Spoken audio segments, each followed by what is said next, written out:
सदृशं चेष्टते स्वस्याः प्रकृतेर्ज्ञानवानपि प्रकृतिं यान्ति भूतानि निग्रहः किं करिष्यति।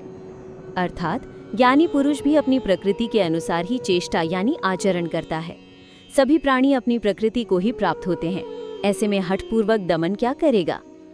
ये श्लोक कर्म और स्वभाव के बीच के गहरे संबंध को दर्शाता है। पहला, प्रकृति की प्रबलता। सदृशम चेष्टते स्वस्याः प्रकृतेर्ज्ञानवानपि। कृष्ण कहते हैं कि ज्ञानवानपि यानी शास्त्रों का ज्ञान रखने वाला व्यक्ति भी अपनी प्रकृति के अनुसार ही आचरण करता है।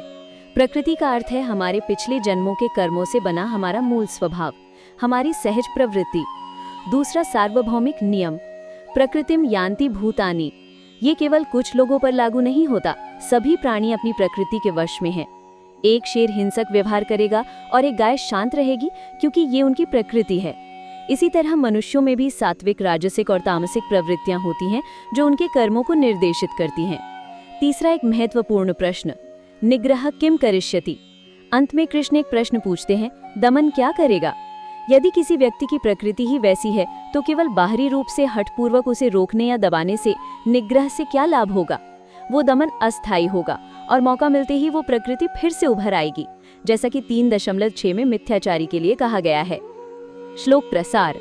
इस श्लोक का अर्थ ये नहीं है कि हम अपनी प्रकृति के गुलाम हैं और हमें प्रयास ही नहीं करना चाहिए।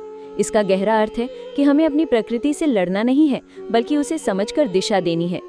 हठपूर्वक दमन की बजाय हमें अपनी प्राकृतिक प्रवृत्तियों को आध्यात्मिक दिशा में मोड़ना चाहिए।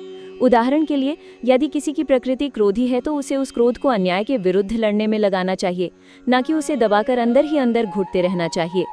ये श्लोक अगले प्रश्न 3.36 के लिए मंच तैयार करता है, जहां अर्जुन पूछेंगे कि फिर मनुष्य पाप क्यों करता है।